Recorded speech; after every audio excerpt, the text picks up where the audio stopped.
Welcome to Experiencing Consciousness. My name is Dyba. And I'm Dr. Kathryn Rossi. We're happy you're here. Okay, hi. So today we're gonna start the topic of hypnosis. So I think the question that we may start with, I'll just gonna throw one question. What is hypnosis? And let's see what's gonna come out. Well, depending on who you ask, you get a lot of responses to this. But I like a working definition of what is hypnosis because it's practical.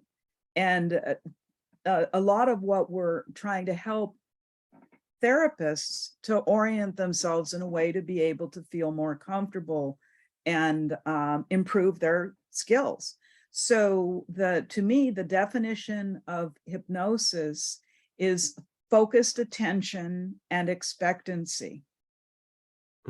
Can you develop those two concepts more? Absolutely. So when you, the first thing one has to bring up is like levels of consciousness and, what's important and how do you focus?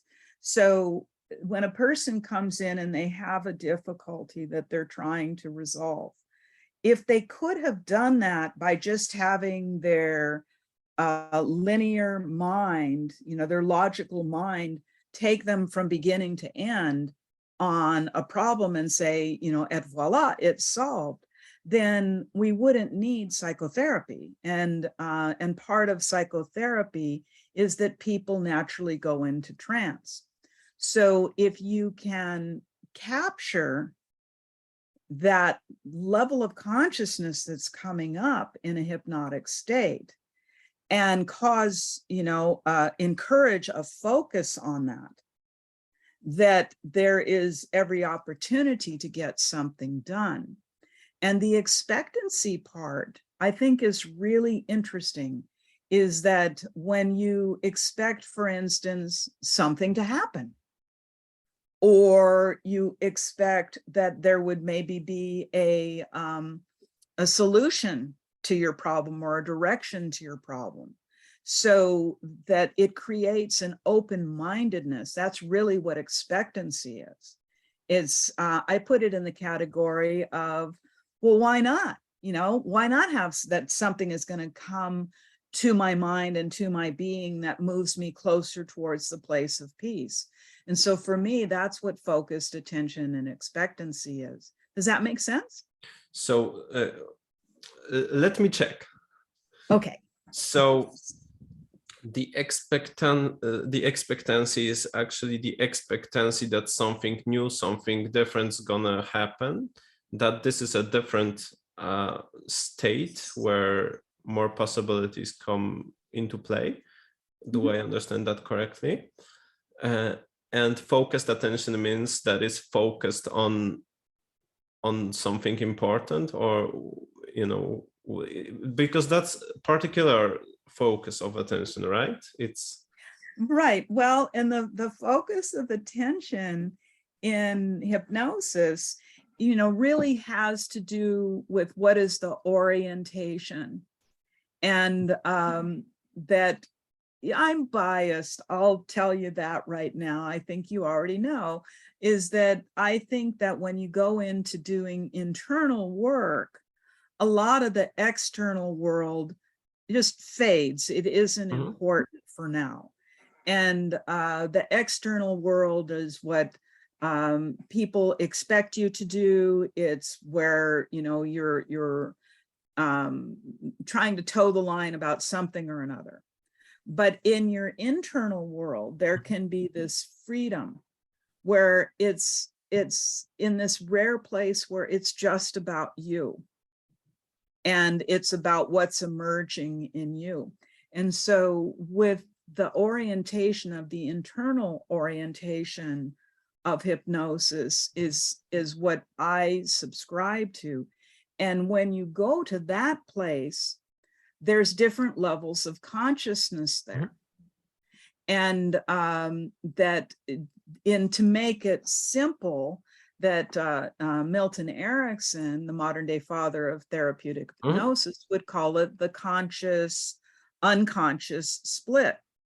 Yeah. I like to expand that it's more than that. But if we just take it at that for now, is that you have your conscious mind, your linear mind, and your unconscious mind, and your unconscious mind, some of that could emerge and come to your subconscious and then into your consciousness.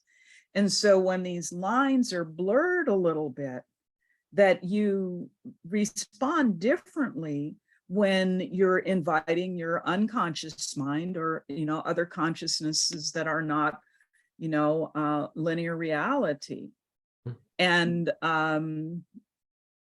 so it's these kind of blurring the lines. So what are we actually inviting into play other than the linear reality when we are in a trance state? So when a person goes into a trance state, which is a very natural state to go into, you go into trance states, at least 12 times a day. And all so by it's myself. All by yourself. You may not recognize it, that's okay. That's why you might need me to help you to recognize what it is.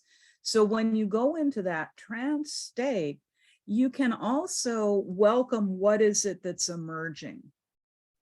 And it's often different than what you think is going on in your linear mind as you describe a problem. And we see this all the time in therapy of a person comes in because they're having difficulty getting along with people at work, for instance. So they think that that's what their problem is. And yet when they sit down with you and they tune in to what's important in the present moment, this is so important. Nothing's going to emerge unless it's in the present moment. It can't.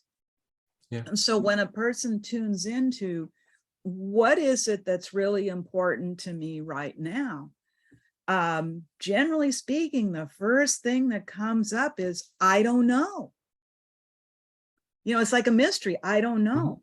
So, and of course, you see people's eyes get big and they're looking at you, with, I really don't know.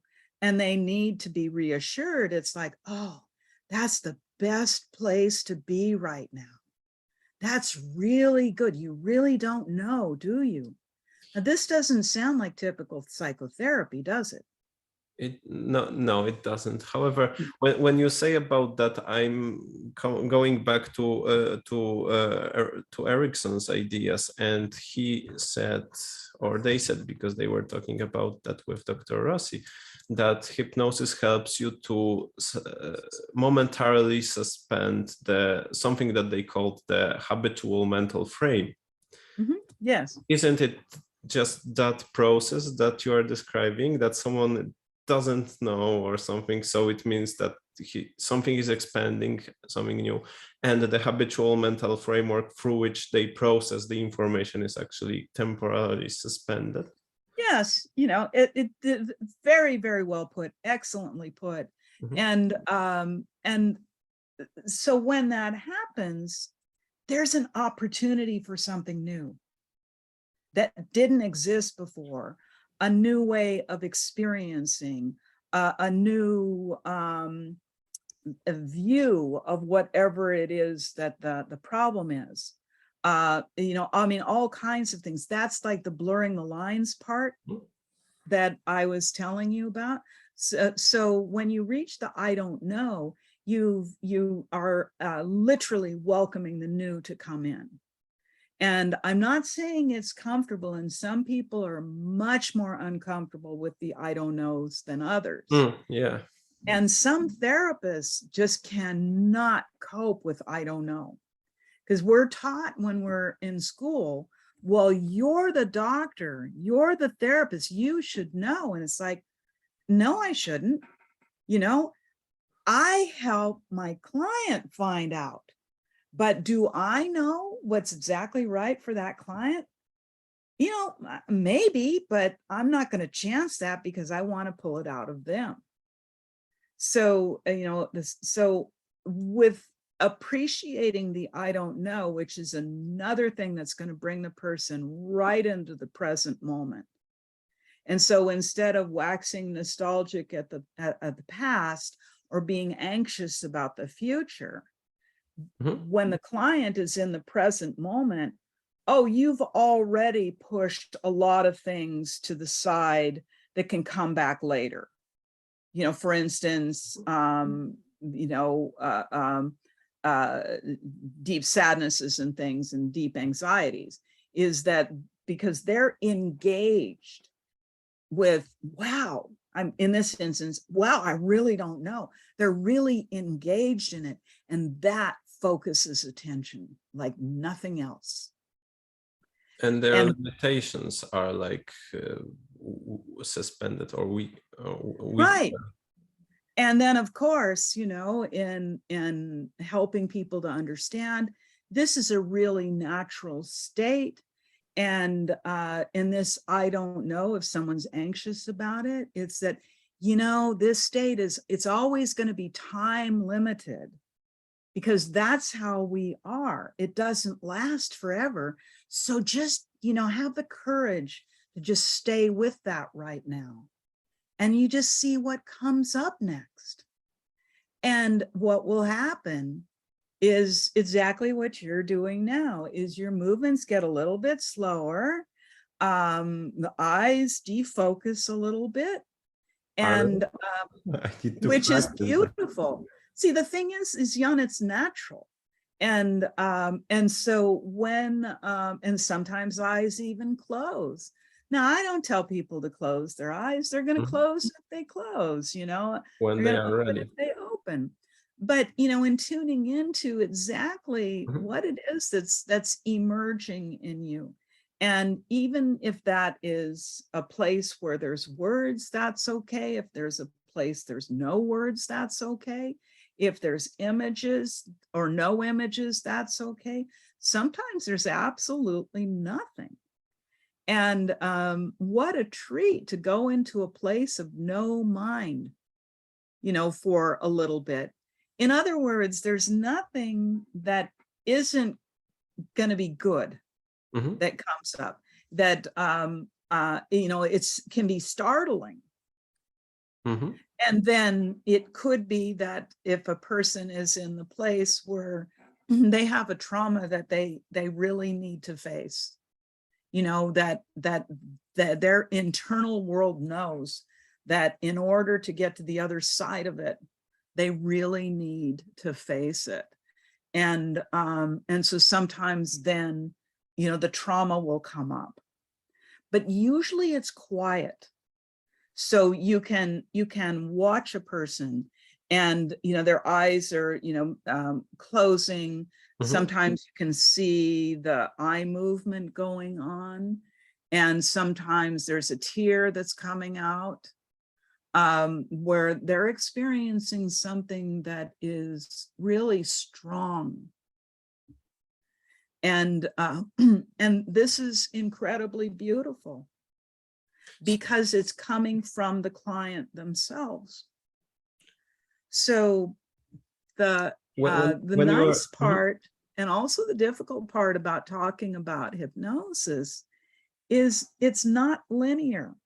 So we can't just use these words and saying there's this protocol that there's going to be this and this and this and this. But when you understand and look for the minimal cues as a therapist, you can become really comfortable. Yeah, exactly. That's what came to my mind when you are talking about that, because you are now talking about signals and cues by which we can see that some processes are going on within the client. So the question naturally comes out: are there any sets of minimal cues or something by which we can identify if a person is in a trance, if they are working in a trance, if the trance is deep or not, or what kind of information we can get from these? Well, and you know, Jan, I'm always going to add one more thing, right? So something that's very interesting that Ernie talked about, Ernest Rossi, he talked about high phase hypnosis and low phase hypnosis. So depending on if a person is going into a high phase hypnosis, there's going to be different minimal cues you're likely to see than if it's low phase hypnosis. The kinds of things I was just pointing out are low phase hypnosis. Which is the deeper state of trance from the deeper, lighter. It's relevant to that individual. That what we know is whatever depth you go in, even if it's really a shallow depth, you can achieve all you need to achieve in that. And so it used to be thought that in order to really achieve something, you had to go into a deep, deep trance. But often learning to go into deep trance, that it's literally something that happens over time, like, you know, and over time and with experience. But a high phase, for instance, is when a person is, they're like really active, you know, they're not in this quiet, being able to just tune in, you know, sort of thing. And so when a person is in a high phase, the techniques might be a little bit different because you want to actually engage them physically. But if we go to what is going to be much more commonly seen, which is the low phase hypnosis, that that you see that generally speaking, it's a slowing down. So you get a slowing down of the speech. You get a slowing down of eye blinks. You get a slowing down of respiration as a rule. And that the movements of the person's, you know, face and body becomes really small and can even then go into my favorite, which is a catatonic state where there's no movement whatsoever. And but there's this kind of slowing down. And also if a person's eyes are open, they're sort of drifting, you know, they're drifting off. They're not looking at you. They're, you know, that the words that you're saying, they're hearing those words, sort of. It's like maybe they're hearing them, maybe they're not, but they're tuning into themselves. And so the therapist follows suit with this, is that, you know, often, you know, you become a friend. So you speak at the same rate of speech, for instance, that the client is speaking at. And you have a lot more spaces of silence.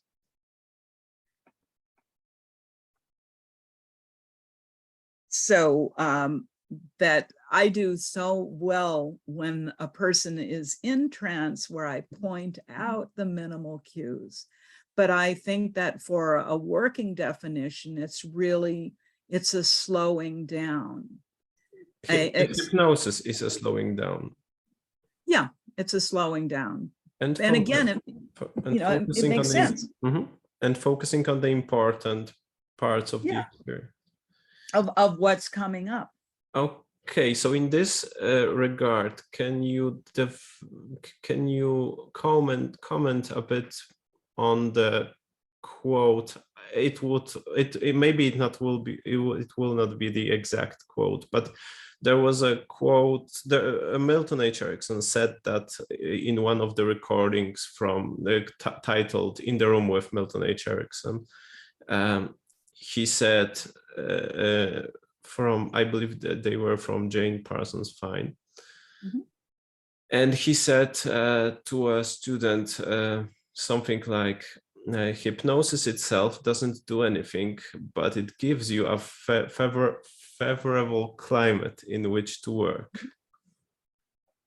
I think that's very interesting. And I think that it's true, because what you're doing as a therapist is you're really tuning into that person as they're tuning into themselves. Mm-hmm. There's my preference in my way of working is to follow rather than to lead. And it's really rare that I'll lead. Mm-hmm. There's many people who practice hypnotherapy that they do lead, and that works for them. Mm-hmm. So if something works for you, please do that. But giving the experience to the client and following, I find to be much more effective. And Mm-hmm. yes, and the client, when they know that they're really being listened to, even when they're not saying any words, it becomes really important. It empowers them to be able to go in and to go deeper. And plus, they can come into the solution or whatever, or to the creative change all by, I mean, not all, but by themselves, with a support of the therapist, rather than the change being imposed upon them from someone else, from the external source. Right, because they're actually inventing their solution. Mhm. And there's something about when it's your idea, you're more ready to enact it because it's your idea. If it's my idea, you'll take that under advisement as, something that you could possibly do. Now, in the beginning of a hypnosis session, that the person is going to go into something we've talked a little bit about before. They're Mm-hmm. going to go into stage 2, and stage 2 is really the review. It's like, what the heck's going on here before? Why am I here? What the heck is this? Where did it come from? If it's a trauma, it could be, looking at those traumas, which are really painful. And during that time, that there are 2 things that become really important. One of them is to introduce the concept of the observer operator Mm-hmm. within the client. And this is something that I learned from Ernie, and I'm so grateful. While one part of you simply observes or watches what's Mm-hmm. going on, and the other part can fully experience that. Now, often during these processes that I'm comfortable with not knowing Mm-hmm. what the content is.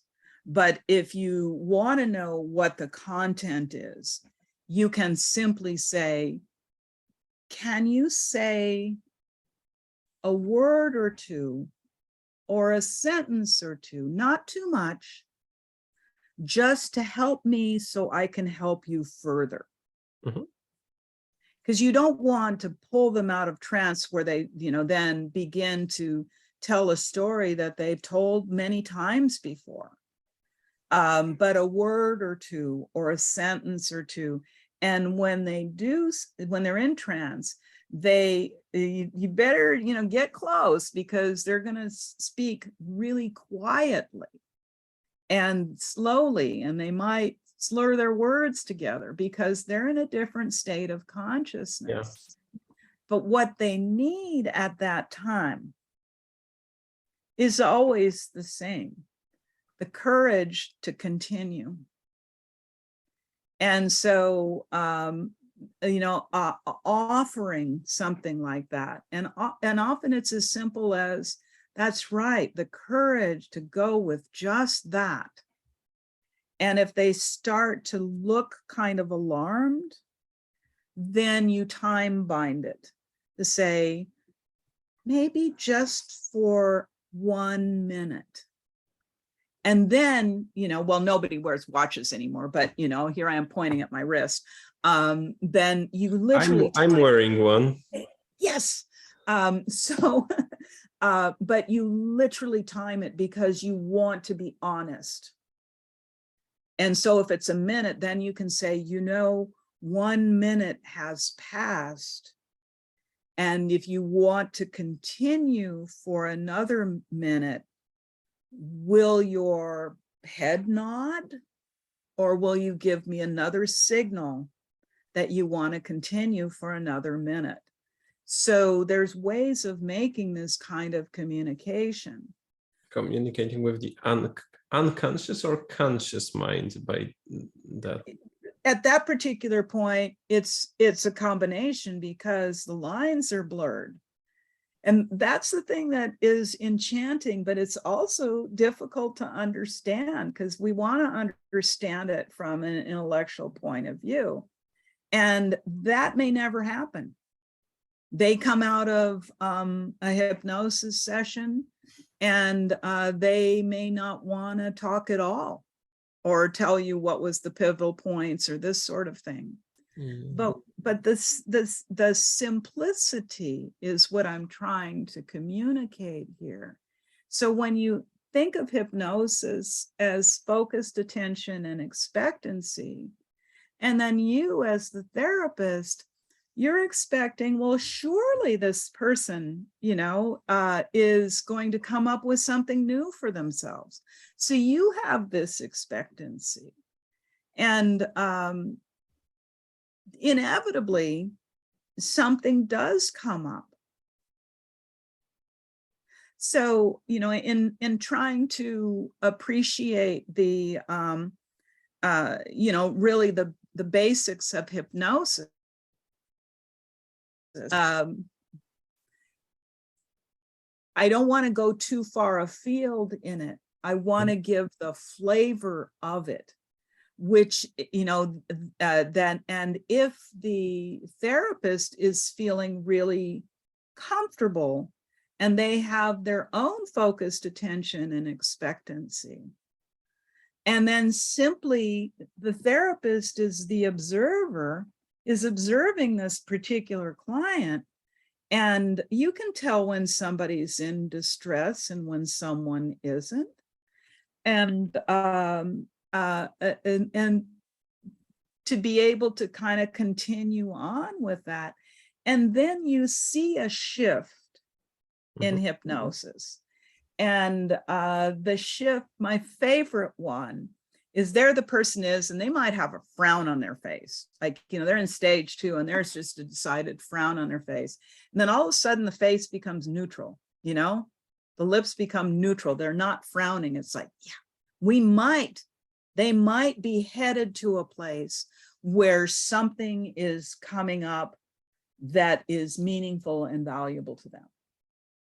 And it's just a question. It's just a hypothesis.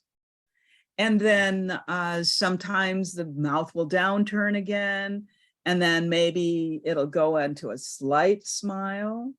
And that's, of course, when you say something to the effect of, that's it, receiving that fully.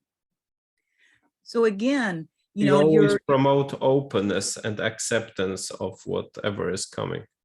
Of whatever it is, but your intonation is going to be different. And I know Ernie, the way he would respond is like, yes, that. And you could hear his smile. And so, you know, as the therapist is observing to the best of their ability of what it is that's going on. And the client's going to shift in and out of whatever the trance state that they're in. And then this is where the magic is, where you know they're coming out of trance. It's extremely important of knowing when someone's coming out of trance. You know that slowness and stillness I was talking about? You start to see movement. Reorientation of body. Yeah. And I'm talking about when this is happening all by itself. Now, when you're giving a session and your sessions last however many minutes that they do, my preference is 90. But not everybody has that capacity, in their practices. But so when you're getting to the point where there's only a few minutes left in the session and the person is in deep trance, and that you have to help to reorient them to come out of the trance, that again, you pull out your watch and you say the honest thing, well, we have 3 minutes left of our session. So, you orient them that way, and to say, and I wonder what's going to happen first. Will your eyes open up? Or will you, like do some kind of movement? And then what happens is they're completely still. And the therapist is thinking to themselves, time's a ticking, but it's like, you wait like 30 seconds and say, that's right. What's it going to be like for you to come back to this room? And knowing that you can keep everything private and share only what you want to share. And often after that, you kind of see like a little movement, you see the eye, open up, and then you have a soft look on your face of that appreciation that this person is not going to be able to handle a lot of words at that particular point in time. And if you are at the end of the session, is to say, now you stay with this as long as you need to stay with this. Now, if they're going to be getting in a car and driving away, you're going to orient them to be alert, to be able to drive, this sort of thing, so you're going to take care of the safety. But then it becomes this series of questions. And I wonder what your dreams will be like tonight. And as you know that you're going to continue this process of what you might dream about, or when you wake up in the morning, if there's new early morning thoughts. That would be post-hypnotic suggestions for facilitating internal work. Right. And then of course, when the person's like, oriented back, that some therapists, like Roxana Erickson Klein, I just adore, she almost never has people talk about their experience at that time. Yeah. That when they come in for the next session, if they want to talk about their experience, that's how she often works. Mm-hmm. So there's this range of what it is that you can do, but you as the therapist, you're still in the I don't know what's happening with this person, but I see that their face is bright. I can see that they're calm. I can see that all of these signs physically are pointing to something really positive has happened here. Mm-hmm. And so, as therapists, I got to tell you, sometimes it's really nice not to know, but just, honoring that particular client to be in the states that they need to be into, yeah, that they can be empowered to be into. So not to assume, rather to find out what's going to happen. Yes. And so, they kind of, to recap, because, unfortunately, I don't have the ABC, this is what you do to get to mm-hmm. this particular point. I have a framework, but the basics of hypnosis is focused attention and expectancy, okay, of appreciating that when you get into the I don't know kind of situation, you've hit gold. And to be able to stay with that client in the present moment, supporting them, in the ways that work for you to support them, whether it's a few words here and there, however it is that you can support them to go through the work that they need to do internally to be able to come up with something that's going to be new for them. That to me, this is what it is, and it's a natural, normal state. So when you can recognize the signals, that's when you can, induce a trance, which that's a whole other subject right there. I have a tendency to go with non-directive, naturalistic ways, but to be able to take that in a step further, and then to just appreciate that, by golly gee whiz, it's always going to be time limited. That the maximum amount of time I've ever seen anybody stay in a trance continuously was 2.5 hours. But generally speaking, it's going to be no more than 60 to 90 minutes. Being and you can time limit it if in your practice you only have X amount of time. Like most therapists actually have like 45 or 50-minute sessions. Right.